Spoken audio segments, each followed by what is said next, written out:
Welcome to Luca and Miguel. Enjoy the video. You start by confirming your device and settings, iPhone or iPad with the latest maps. Enable location services, Wi-Fi, and motion access so 3D data streams smoothly.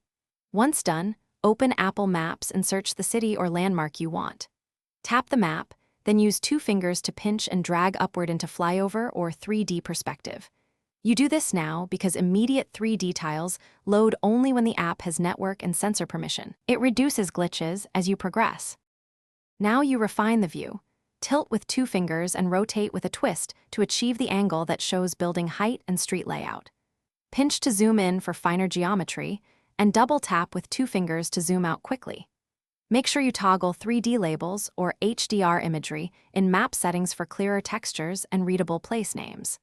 Because Apple streams level of detail tiles, controlling zoom and tilt balances clarity and data usage. This is why you adjust incrementally to avoid low-res blocks. Finish by locking the view, adding the location to favorites, or taking a screenshot for reference.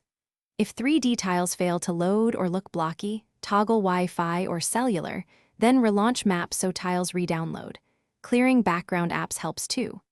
If problems persist, restart your device and check for iOS or Maps updates because outdated software often causes rendering bugs. One quick troubleshooting tip: switch between Wi-Fi and cellular to force a fresh tile fetch.